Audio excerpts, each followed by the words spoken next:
Pojďme se podívat na Vítka, jak ochutnal ty nejdivnější příchutě zmrzliny, takže jdeme se na to společně podívat. V dnešním videu ochutnáme ty nejdivnější příchutě zmrzliny, které jste ani nevěděli, že existují. Tak dejte odběr, sledujte až do konce. No a my akorát všichni tři vyrážíme přímo do zmrzlinárny, která je 2 hodiny 48 minut. No nic, no reálně, pro zmrzliny je 2 hodiny 3/4, to by se mi asi nechtělo, ještě 170 km, no, nezávidím to Vítkovi. Ale doufejme, že to bude stát za to. Věřím tomu, vzali jsme tašky s ledem a se vším, pojedeme zpátky a tady si pak všechno ochutnáme. Viděl jsem nějaký videa, že jako mají tam fakt zajímavý příchutě, ale samozřejmě náš cíl je vzít úplně všechny. Takže tohle se bude zajímavý, doufám, že to zmrzliny přežijou. Tak jedem.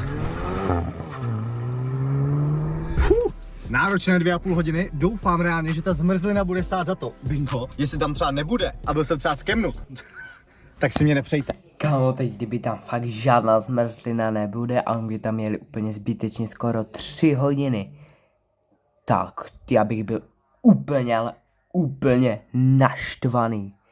Kámo, je 3 hodiny pro zmrzlinu a nakonec tam nebude? Já bych to nezvládl.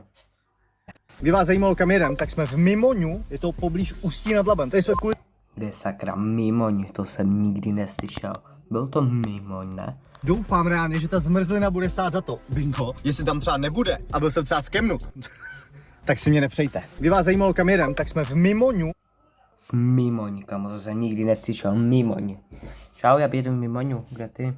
No nic, no. Je to poblíž Ústí nad Labem. Tady jsme kvůli tomuhle jeli přes půl republiky. Já osobně už se extrémně těším, tak pojďme dovnitř se podívat, co to všechno mají.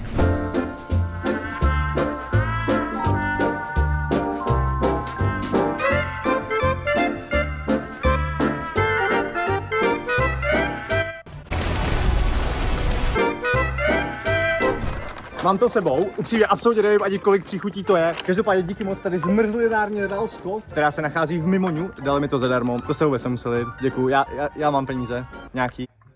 Jako já bych se nezlobil, kdyby mi někdo dal zdarma zmrzlinu, to by bylo super. A? Kámo, zdarma zmrzlinu, teď ještě jak jsou ty léta, jak je teplo. Reálně u nás bylo 40 stupňů. Dneska se trošku ukoladilo, večer u nás byly bouřky. Schválně napište dolů do komentáře, jak to bylo u vás, jestli bylo u vás teplo, anebo chladek. Fakt. Každopádně, hele, musíme teďka zpátky rychle domů, aby nám to neroztálo. Dali nám tam i nějaký led, něco, máme nějaký tašky termo, který by měly trošku držet nějakou, jako řekněme, teplotu, ale máme to 2,5 hodiny zpátky. Tak pojďte! Tady to musíme dát do tohohle. To je akce. Po 5hodinovém výletu tak jsme konečně zpátky, těch misek tak máme několik. Zmrzlina, tak jakoby jakž tak přežila, ale je to v pohodě, dali jsme to znova do mrazáku. Všechno by mělo být dobrý, o žádnou chuť bychom se neměli nechat připravit. Vzal jsem tam vždycky degustační vlastně takový polokopečky, takže máme fakt jakoby vždycky půlku kopečku od každého. Jako první příchuť, tak tady máme štrůdl, co je poměrně crazy. Takhle nějak to vypadá, jsou tam Kámo, štrudl příchutě zmrzliny. Štrudlova příchuť zmrzliny, to by mohlo být mega dobré. Štrudl je dobrý, zmrzlina taky.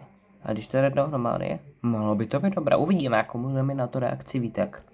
i ty jabka ze štrudlu v tom, tak pojďme to rovnou ochutnat, hele. Mega jsem se na všechny zmrzliny těšil. Rozhodně sledujte až do konce, protože tam jsou celkově jako dost bizarní a zajímavé kombinace, o kterých jsem já vůbec neměl ponětí, že můžou existovat. Jakože je to kombinace, kterou bych absolutně nečekal, a z nějakého důvodu je to poměrně docela v pohodě, jakože je docela dobrý. Normálně, že strudl, ale zmrzlina. Tohle je bomba. Nevím, jestli bych si to dal znovu, ale jako zážitek skvělý. Takových třeba 6 bodů z 10 bych tomu dal. Další příchuť, co tady máme, tak je... Fakt jenom 6 bodů z 10, ale jako štrudlová příchuť zmrzliny by mohla být dobrá. No nevím, tak asi to nemohlo dobré, jako 6 bodů z 10 je pořád, je to víc jak polovina, tak jako... Asfalt. Ano, slyšíte správně. Takhle nějak to vypadá, ale když to trošku jako poslajduju. Kámo, příchuť zmrzliny asfalt. Tomu se by líbit asi někde v hospůdce, trošku jakože pili, že, a tak jako vymyslíme název zmrzliny. No, třeba asfalt, to by mohlo být dobré. Kámo, bez tak to tak nějak bylo. Tak to reálně čum, tak to je černý. Já ti můžu obarvit talíř. Pojďme ochutnat, jak chutná asfalt. Ty krásu, tak jestli takhle chutná asfalt, tak normálně začnu chodit na silnici. Normálně nám rozkopu příjezdovou cestu před barákem. Já tady mám totiž spoiler, já tady mám napsaný totiž příchutě, který tam všechny mám. Tady je napsáno asfalt, závorka, švestka, takže je to švestková příchuť, ale je udělaná Jo, tak takhle to oni dělají. No aha, no tak švestkové by mohlo být dobré. takhle černá a ta lesa je úplně moc dobrá. A celkově ty zmrzliny mají tam fakt dobrý. Tohle bych dal třeba 8 bodů z 10. Musíme být rychlý, než se nám to tady všechno roztaje, sakra. Další příchuť, unicorn, neboli jednorožec. Má to takhle růžovo-modrou barvu. Přiznám se, vzal jsem to hlavně kvůli té barvě. Nevím, jak chutná jednorožec, ale ochutnám. Tu krásu, a ten sladký jako kráva. Jakože umím si představit, že děcka tohle budou naprosto milovat, protože Jo, tak to je hlavně pro děti, ty, jakože unicorn a tak, aby to mohlo, aby to bylo sladké, aby jim to chutnalo prostě, když to není sladké, jim to nechutná to prostě. je fakt sladký jako kráva. Na mě už to je trošku moc, já mám rád takový ty svěží fresh, tomu bych dal třeba tak 5 bodů, 4 body z 10. Teďka, tak tady mám zase levanduly, což je jako jedna podle mě z těch normálnějších příchutí. Kámo, levandule. To musí vonět strašně moc podle mě, levandulová příchuť. Co tady dneska máme, ale zároveň nikdy jsem ji neměl, takže jsem na ní dost zvědavej. Omluvte trošku asfaltu na talíři, jo, prostě asfalt je všude, ale hele, je takhle krásně do fialova, pojďme se na ní vrhnout, takhle ze zhora to vezmu. Ty krásu, tak tohle to chutná jak zahrádka u mojí babičky. Ta má hodně levandule. Já levandule dělám moc nemusím. A chutná to jako levandule. Kdo by to řekl? Ten, kdo asi má rád levandule, tak tohle bude milovat, protože tu levanduli tam cítíte, že zprava zleva. Já ji úplně moc nepreferuji, ale jakoby, jako jak bych to samozřejmě normálně, jako v pohodě. A to mi dal tak jak 4 z 10. Jakože nejsem fanoušek levandule prostě. Další zmrzka, tak je příchuť bubble. Takovouhle krásnou prémiovou barvu má. Pojďme to ochutnat. Ne, víte, co to chutná? Takže 1:1, takový ty tutti frutti malý bonbonky, kterých si Mňam. To je mega dobré, ale mega výborné. můžete koupit za pár korun. A to je bomba. Tohle je za mě fakt skvělý, tohle je třeba 7 bodů z 10. To jsou přesně ty tutti frutti bonbonky. Ježišimaria. Další porce, mě podle mě dneska bude hrozně špatně. Máme tady kolem 20 druhů zmrzliny a já Jako jo, no to musí být špatně, když se žere 20 zmrzlin jako za den, jo, takže... jako, zní to hezky, ale musím jim špatně prostě. všechny musím ochutnat, ale jako další, tak tady je kakao s chili. Takže by to měla být klasická taková prostě předpokládám čokoládová zmrzlina, jenom tam je přidaný chili. Tak pojďme na to. Vidím kakauko, kde je to chili? To chili přijde potom. To chili, ty krávo, tak tohle co nemůžeme legálně prodávat, ne? Jo, to by úplně ve mně rozproudilo krev, počkej, musím se trošku otestovat, jestli to je opravdu tak palivý. Cítím kakauko, všechno dobrý a teď to přijde, to má delay, to je jak by se měli 3 stuffing a dobrý. Jen jsem úplně nečekal, že to bude až tak ostrý, já jsem čekal, že trošku mě štípne jazyček, to je má tady v krku. To je nějakou jela ruka, ne s tím chili. Ale jako dá se to, podle mě, jenom řekněme, že my se Sárou nemáme vůbec žádnou toleranci na pálivý, takže dal bych to tak 5 z 10, to je v pohodě. Dal bych to tak 5 z 10, to je v pohodě. Další zmrzlina, tak je Malaga, což já nejsem úplně expert, jo, ale není to nějaký město? Je třeba ve Španělsku nebo tak? No tak to jsem nikdy neslyšel, město Malaga ve Španělsku. Nevím, nikdy jsem to neslyšel. Počkej, tam je podle mě to je napuštěný nějakým rumem nebo něco takového. Ty kráso, ale co dost? Má to grády, chutná to trošku jako takový ten dezert s tím rumem, sakra. Nemůžu si vzpomenout na jméno, ale takový typický český dezert prostě s rumem, co se dává. Ne, vím, na Vánoce takový ty vosí úly, tak přesně tak. Kámo, mňam, to je mega výborné, ale to je mega dobré, to je... Jaj, to je dobré jak prase, mňam. To chutná, jako vosí úl. Jdeme dál, nechci se tady úplně ožrat. Další příchuť, tady máme. Kámo, ale když tam je alkohol v té zmrzlině a dáš si třeba 2 zmrzliny, můžeš pak řídit, jako nafoukáš pak nebo ne? Já vůbec nevím. Kámo, jako... To je dobrá ale otázka, to vůbec nevím, se potom zeptám ChatGPT. Mít vaječňák a podle mě teď jsme měli vaječňák, protože to tak reálně chutnalo. My jsme to popletli, my to tady máme takhle smíchaný, my musíme hádat jako 1 z 6, co to je? Tak počkej, jestli je vaječňák chutná jinak? OK, tohle je vaječňák, dobře, máš pravdu. Mňam. Ty já se tady dneska rádi ožeru. Můžu potom pak třeba řídit, když si to dám? Jakože přijedeš na zmrzku, dáš si 2 vaječňáky, tak jsi skončil podle mě, tak jdeš pěšky. Kámo, měli jsme stejnou otázku. No. To hrozně hituje. A dobrý to je, jako v pohodě. Takový krémový, nadejchaný, smetanový, jakože v pohodě. Tak já si dneska dám do nosu. Ať tomu chcete věřit nebo ne, tak tohle byla teprve taková všechno předehra, protože ty pravý příchutě, ty fakt nejdivnější, tak mám tady a ještě v jednom boxu. Jako tak je například kopr. Ano, oni reálně dělají zmrzlinu z kopru. Já nesnáším kopru. Fuj. Nesnáším. Kámo, to musí být hnusné koprova zmrzlina. Představ si, že ti tohle řekne tvůj nejlepší kámoš. Jakou chceš zmrzlinu? Já bych si dal koprovou zmrzlinu, tu mám nejradši. Kámo, fuj, aby se asi zeblil. Ale třeba tohle bude dobrý, uvidíme. Tohle mám reálně už trošku strach. Co je? Ty jsi to měla? Jo. Dobrý.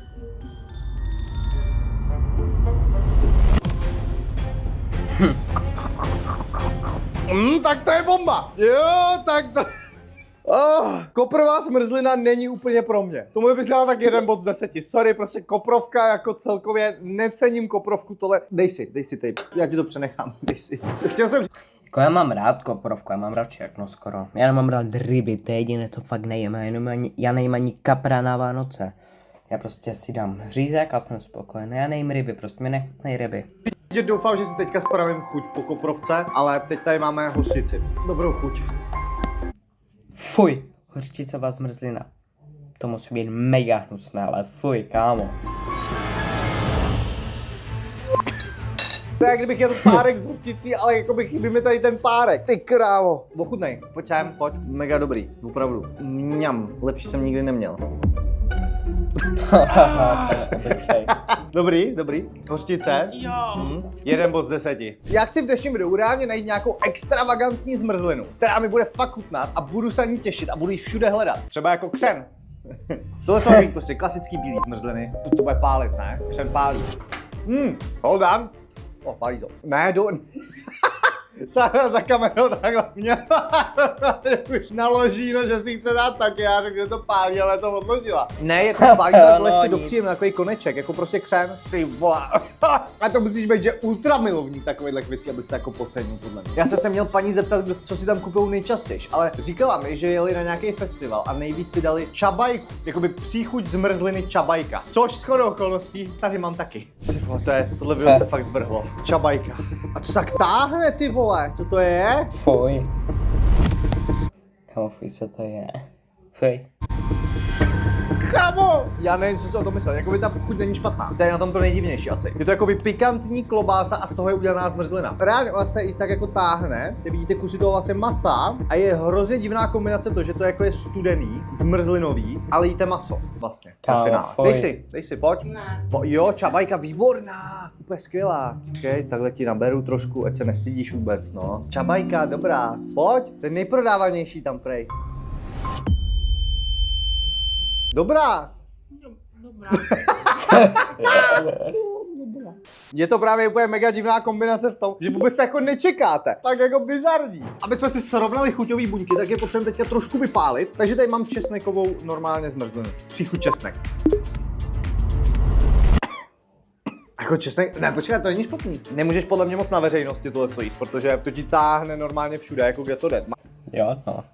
To pak nemůžeš i na veřejnost, ale tak zmrzlinu si dáváš na veřejnosti, takže nedoporučuje se dávat na veřejnosti česneková zmrzlina.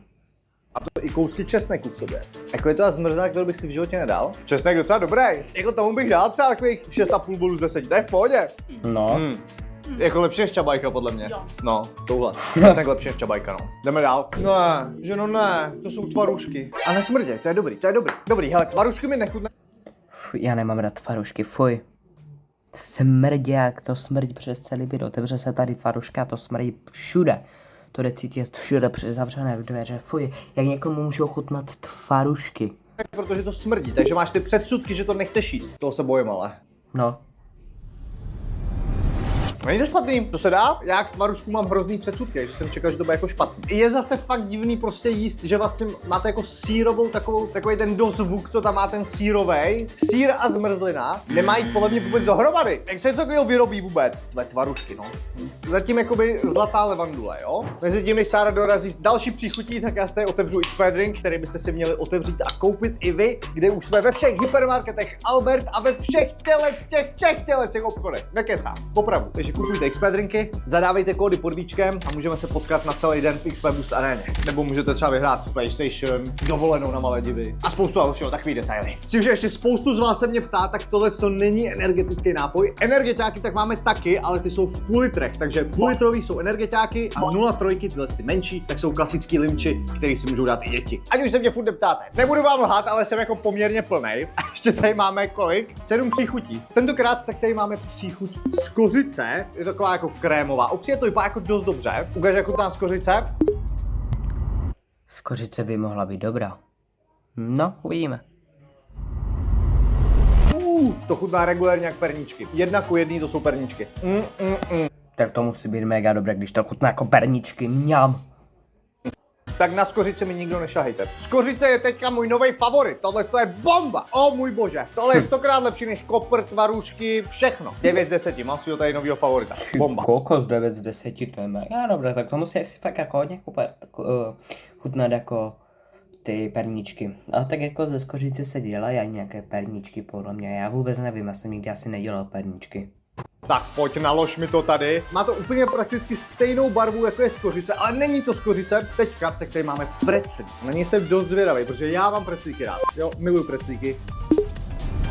Ty krávo, tohle je fakt dobrý. Je to vlastně i trošku slaný, trošku je to jako na styl slaného karamelu. Ale ty kráso, jak preclíky, ale dobré jak svině. 10 z 10, ano, 10 z 10 dávám preclíku. Výborný, ještě lepší než ta skořice. Konečně se karty obrací a máme tady i něco dobrýho. Turecký med, tak ukáž. A tak Kámo, turecký med, to musí být mega dobré, turecký med. Turecko-medová zmrzlina, nevím jak se to říká, no to je jedno. Ale kámo, to musí být mega dobré turecký med s příchutí zmrzlina. Ne. No to je jedno prostě, chápete mě, doufám. příjemný. Tohle turecké med, co nevěděl, že tak dobrý. Není to tak těžký, jako třeba ten preclík nebo ta skořice mi přijde. Fajn, preclík mi chutnal víc, i možná trošku skořice, abych tomu třeba 7 z 10, ale fakt dobrý. Jako. Já vím, že prostě všechny ty zmrzliny teďka vypadají stejně a hrozně špatně se jako tyhle ty chutě předávají přes to video, jo, ale není to stejný, jo, protože teďka tady je řecký jogurt. Já nemám rád řecký jogurt. Takhle, když si dám řecký jogurt, tak potřebuju tam třeba tak kilo kaká, 4 lžíce medu a ovoce, aby mi to chutnalo. Ale nikdo nejí podle mě řecký jogurt. Samotný, prostě si k tomu něco dáš, třeba to kakao, jaudy, borůvky, nevím, co ještě jde do toho dát. A tohle je oslazený, tohle je dobrý, tohle je takový fresh, jakože vás to osvěží tak v létě. Není to tak sladký a to je hrozně fajn. Já mám rád, když to není úplně až moc sladký. Já jsem třeba i fanoušek jako citronový zmrzliny, což jakoby cára není, protože není tak sladká. Tohle je fakt dobrý. To je taková podle mě vytuněná Kámo, citronová zmrzlina je dobrá. Já mám rád, když jdu na zmrzku, tak si vždycky beru vanilkovou. Protože vanilková je prostě dobrá. Ale citronová zmrzlina je taky prostě good, je taky prostě dobrá, ale mám nejradši vanilkovou zmrzlinu, to je vlastně můj favorit prostě. Citronová zmrzlina trošku. OK, řecký jogurt třeba 8 z 10, to je fakt dobrý. Máme tady poslední 3 příchutě, s tím, že tohle je úplně poslední příchuť, kterou já sám vím, co je. A měl by to být popcorn. To by mohlo být dobrý podle mě, to úplně strach nemám. A jo, jak fajn, jako je tam ten popcorn, ale spíš jako by mi to připomíná ještě možná nějaký oříšky trošku, nevím. Jako připomíná mi to popcorn, ale takový jako popcorn s příchutí něčeho. Ale to je dobrý to je. Popcorn fajn, to bych dal třeba taky 7. No a poslední 2 příchutě, tak absolutně nevím, co jsou. Jedna se jmenuje Já nevím a druhá se jmenuje Ježišmarja. Jakoby mám se bát. Kámo, tak to musel být fakt v té hospodě, když pojmenovali zmrzlinu. Já nevím. Ježišmarja. Kámo. Já bych začal Ježišmarja. Je takhle jako do čokoládová, prosím, ať to není hnusný. Ať to není nějaký prank od nich. To je něco s alkoholem podle mě. To je kakao s nějakým likérem. Dal bych to tak 5 z 10, docela fajn. A já nevím. OK, tak se ukáž. Počkej, to je něco s kafem. A něco jak kdyby pistácie říznutá s kafem mi to přijde. To je fajn, to bych dal třeba 6 z 10. Kvůli tomu tak jsem dneska 5 hodin. Jsem absolutně plnej, nemůžu se hnout. Celkově zmrzlinu na nějakou dobu už nechci vidět. Pokud třeba to... Kámo, to věřím, že musí být úplně plné, když měl vlastně nevím 20 zmrzlin nebo kolik to říkal. To video líbilo, tak dejte like, odběr, běžte na vítekshop.cz si koupit. Mega dobré video, jako bavilo mě. A to ani jsem neviděl, že nějaké takové prostě zmrzliny existují. Dáváme like a vy byste měli dát určitě taky like a odběr. No a zase další reakce nebo jakékoliv jiného videa. Zatím papa.